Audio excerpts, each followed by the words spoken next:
And good evening and welcome to your view with me on Kopotse JJ Tabane. You know, I was just watching the S compressor. You know, when you are working for a parastatal, there must be a course you need to take called Apology 101.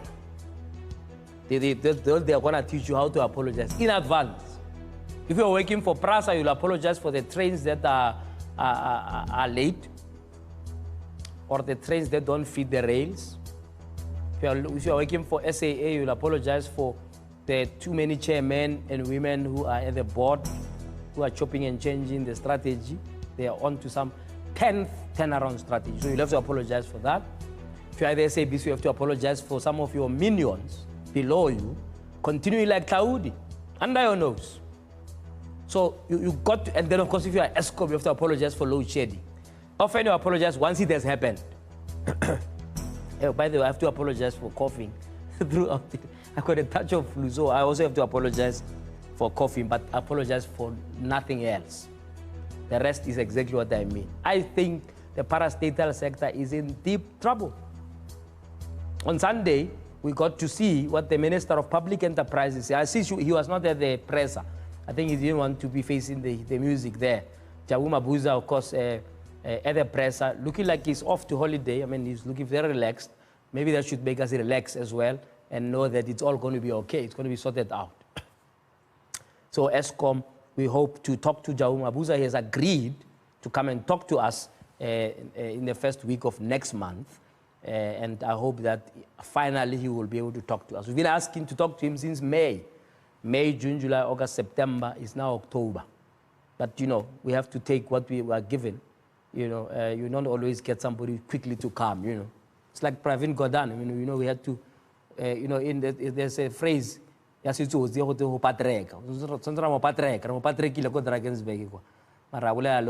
was quite pleased, really, about what he had to say in terms of what he wants to do with the parastatals. But of course, as they say in English, the taste of the eating, is it? Yeah, the taste of the pudding is in the eating. So when we sort out the parastatals and they don't collapse and they don't specialize in apology, but delivery, then we will say someone is delivering the goods. So all the best to the people at ESCOM to keep the lights on. At least here in Linden, it doesn't look like there's been load shedding. Not that it will disturb us even if it was, but at least we are still fine. But it was a week, of course, that was, today, the judge handing down a life sentence to a rapist of a 7-year-old. Let's take a look.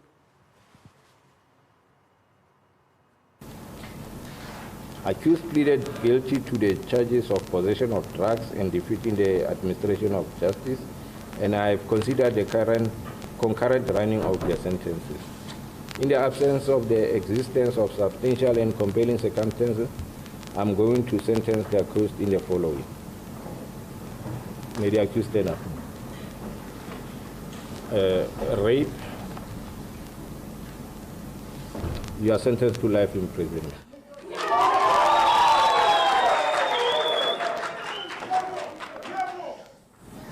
Possession of drugs, you are sentenced to 5 years imprisonment. Defeating the administration of justice, you are sentenced to 5 years imprisonment. I order that the sentence in count 3 to run concurrently with the sentence in count 1, which is life imprisonment. Effective sentence is life imprisonment and 5 years imprisonment. The accused in terms of Section 50 of the Sexual Offences and Related Matters Act 32 of 2007, I order that your particulars be included in the register of sexual offenders. Yes. The effect of this order is that in future you cannot be employed in the environment which involves children. That will be your sentence.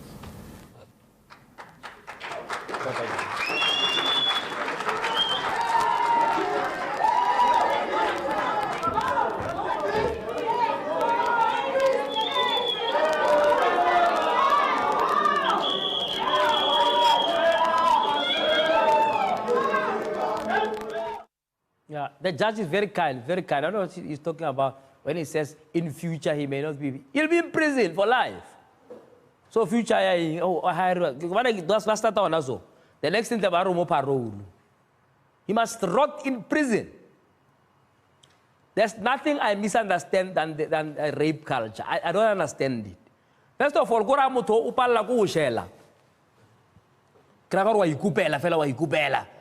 Ba hofa or ba hutima, then you move to the next person. But rape, I don't understand. And it's because, you know, in our townships, in our communities, you find that there's somebody who's known for this thing and gets away with it.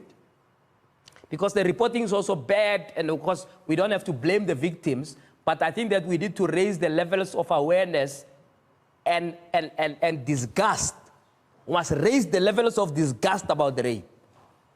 Because at the back of this case, while this case is going on, can you believe it? Another case in Limpopo, I heard of the MEC of Social Development in Limpopo talking about another case of a 35-year-old man who raped a 6-year-old. Limpopo. I don't understand how we got to a society that can normalize a rape culture, man. I don't understand it. And let alone rape in relationships. I'm also talking about rape, straightforward rape, where you don't know the person doesn't know you, look up and then you think, no, rape is what you want to do. It's bad. It's a terrible culture. And I think that a life sentence is only appropriate in the absence of a death sentence in South Africa. Of course, in this case, it's equal to a death sentence because the disgusting rapist threatened the legal system. But yeah, helican sentence, kill yourself. To be good riddance. To be good riddance from this society. And this one, Limpopo, must know. These judges must know. It's a minimum sentence. You rape, you go to prison. The trouble is, we justify it. When guys are sitting around the table and so on, they don't speak with disgust. Oh, yeah, it's my conjugal rights. Why is it team? When it becomes a culture, a few years ago here, for example, somebody as high up as Danny Jordan was accused of rape by some woman. 20 years ago, rape. Safa Hayamu suspender, Safa did not say a tweet. If anything, he went to go and stand for office somewhere else. It's bad. It's bad. He can go and sue. But it is, and also because Safa is a group of, half of it is a group of just a male club. They don't think there's anything in particular. They could have whispered to say, hey, Chief, can't you step down until this thing is clarified? He is flying high. He still has to answer what the bribery the 2010. That's another matter, completely separate. But this one, they didn't say, Chief, want to step aside a bit until the... No, because the rape culture is not a big deal. Nobody was made... There was no outrage in society to say, how dare that a football administrator could be accused of this thing and nobody is saying, Chief, step aside. And that's part of the general mafia. They specialize in silencing people. Something that's staring us in the face, where we are supposed to say, Chief, step aside until these serious allegations are cleared. No. Hey, step aside to Wabaruch. I mean, look at the Zandile Gumet. She organized what you could call rogue impies. That's all I can call them. Because if somebody steals money, and then you go and march to protect them, you are a rogue. There's no other way to describe it. We organize rogue impies to get into the streets and threaten life and limb. It's bad. It's terrible.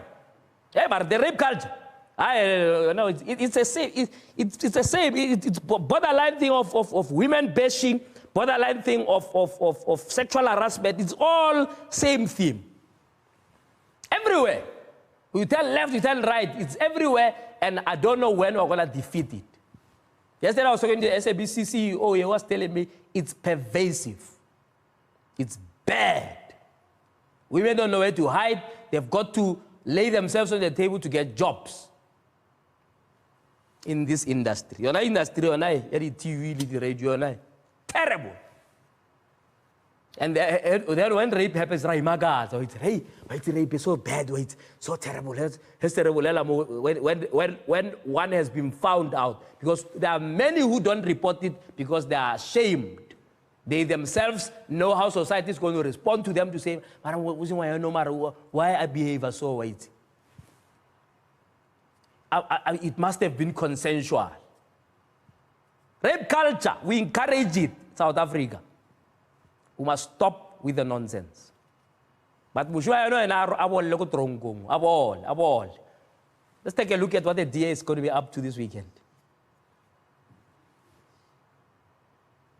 Chairperson of the Federal Council elections are widely seen as a two-horse race between Helen Zille and Ethel Trollip. However, candidates and members of Parliament Thomas Walters and Mike Waters are also confident they stand a chance. There are several predictions on how this weekend will end, but ultimately the Federal Council members hold the final word. At the end of Saturday's Federal Council sitting, the last item on the agenda, all four our candidates will have an opportunity to address the Federal Council for exactly 5 minutes and motivate why they believe they are the best person. In recent months, the DA has been accused by some internally and externally of having lost direction and deserted its core policies. The chairperson of FEDCO is a powerful position in the party as they decide policy direction, and whoever is elected on Sunday may just determine if the DA returns to its former values or holds fast to its newfound cause. The chairperson of Federal Council is in effect the political CEO of the organization. They are tasked to work very closely with the federal chairperson as well as the federal leader in charting a direction for the party, making sure that the systems are in place to make sure the organization as a whole does what needs to do, fills its constitutional duties, and ensures that we're able to give a cogent offer to the people of South Africa. While the party's wish will be for a united organization regardless of the outcome, recent comments by some of the candidates hint that DA leader Mmusi Maimani's future may just hang in the balance. Contestation is a normal feature in political organizations, but as long as we can have those contestations, we must debate policies rigorously. But once we leave the auditorium on Sunday, we must walk out united behind the purpose. The party has thanked outgoing chairperson of FEDCO, James Self, for his services. James has led party strategic litigation and in the process has indirectly defined the role of the courts in upholding the rule of law and filled the gaps which the drafters of South Africa's constitution did not foresee. Voting takes place on Sunday morning with the announcement of the new FEDCO chair expected later in the day. For Newsroom Africa on Channel 405, I'm Tekani Magwedze in Johannesburg. Right, Tekani Magwedze, they're summing it up for us. I think, just to summarize it, as you as delegate of the Federal Council must be told that if you elect Helen Zille, that is the kiss of death for the DA. I think the Helen making herself available is just selfish. There's nothing else. It's selfish and it's counter-revolutionary and it's reactionary, actually. When you are a leader and you have had your time to lead, man, just learn to go, man. When your time is up, man. Don't lead from the grave. Just go quietly into the good night. Just go. And as if that's not enough, 4 white people in a party that's so-called diverse are the only candidates who want to be federal chair. In the entire DA, there's not one who wants to be federal chair. Go figure. Go figure.